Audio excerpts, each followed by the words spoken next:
Hi, my name is Carly Catanese, and I am a doctor of physical therapy in Seattle, Washington. I am a good friend of Chris Fondrens, the director of ICP. I know we are all struggling being stuck inside and unable to do the activities that we love most, especially exercising, whether that be at your local gym, skating at a rink, or skating outdoors.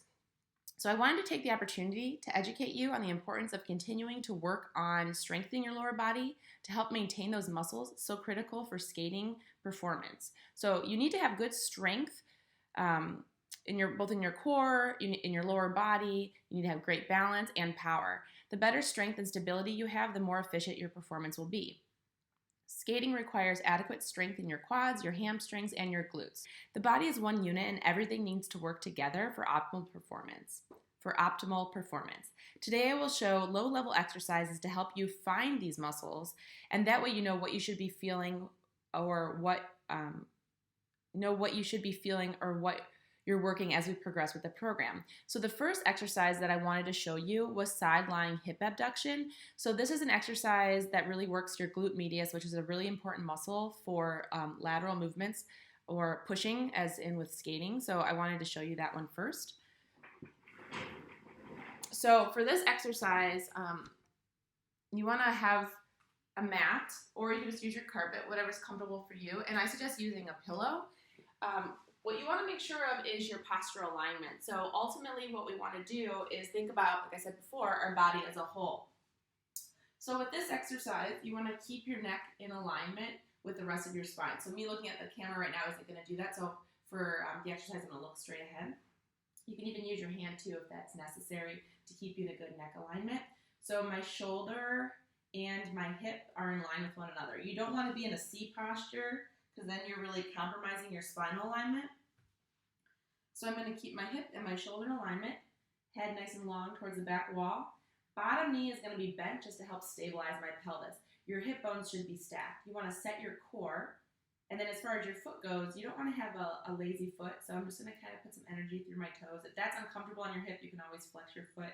But what you want to do is really focus on keeping good alignment and lifting that leg up towards the ceiling and back down. Let me just scoot up a little bit. So again, keeping that good alignment, you're going to go up and back down. We want to focus on using our breath to help control us. So we're going to inhale to prepare to move.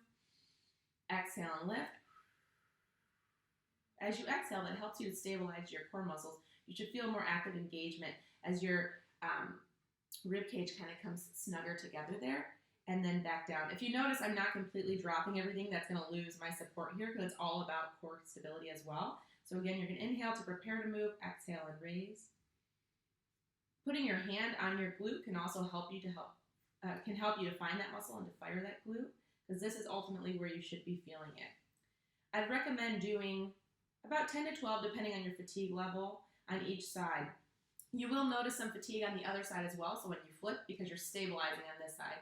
So this side is working isometrically, which means it's not moving, and this side is moving. So therefore, it's more of a dynamic movement here and activate those muscles. The next exercise is a glute bridge. I use this exercise as a diagnostic tool as well as an exercise. So I'll often have people who are in athletic activities, or even if they're not, show me how a bridge looks and kind of feel in their body what is firing. If they're telling me that their back is hurting, then I know that they're not activating their glutes. This muscle that we're talking about in this exercise, and there's numerous things working, but the emphasis of why I'm showing you this is your glute max, which is your biggest glute muscle. So what we want to make sure with this one is that we find your neutral alignment. I discussed that on the sideline one, and maybe I should have shown this exercise first so you can kind of see what I'm talking about here. We all have natural curves to our spine. A lot of times when people do ab work, they think they have to smush their abs to the floor, and that's not true. So what you want to do is maintain your neutral. So neutral is if you rock your pelvis forward and backwards, that's kind of showing you the full range of your pelvis. You want to find middle. So middle here, I can still stick my hand underneath. So when we do our breathing work here, even if we were to practice to do a breath here, doing an inhale and an exhale, the exhale, we're thinking about bringing those abs in towards our spine. But as we're doing that, we don't want to lose that stability in our spine. So this is the neutral position. So for the bridge, I want you to keep your heels in line with your sit bones. You gotta keep your hands down at your side. You can keep your hands on your pelvis to feel for your stability here. I'm gonna put my hands here just so you can see, because as we do this bridge, or calling it a shoulder bridge here, you're keeping your body pretty plank-like. So this should not move. There should not be a bigger space or a smaller space as you do this exercise. This should be maintained. So we should do a nice inhale here. Exhale and push up through your heels. Inhale at the top. Exhale and lower. Again, maintaining that good stability. So you're focusing on inhaling here.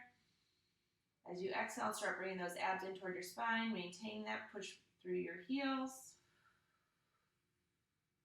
Inhale at the top. Exhale and lower. If you need to, you can even put your weight on your heels if you find that you're still kind of getting any cramping or anything in your hamstrings. So pressure through your heels. Inhale, exhale, and inhale at the top. Exhale and lower. Now, if you find that this is causing still pain in your back, what you can do is find something to prop your legs on. I can show you. A box would work. Here I have an arc barrel, which is a tool in Pilates. But anything would really work here. So it just kind of helps, especially if you have a really big curvature in your spine, having your weight or your feet on something that kind of elevates you a bit. And you might even find that with doing that, you can go a bit higher. Okay, so with this exercise, just like the other one, I'm telling you 10 to 12 reps, 2 sets, but ultimately it's what works for your body. Again, quality of movement versus quantity. Again, pain, if you have any pain, you need to discontinue the exercise. If you find that you didn't have pain, but as you keep going, you do, it probably means that you're losing your form and your muscles are getting fatigued and you need to stop the exercise. So those are 2 exercises I'd recommend trying to do 2 to 3 times a week, 2 sets. And I'd love to help you continue to work on maintaining your fitness goals during this pandemic, so stay tuned for more helpful tips.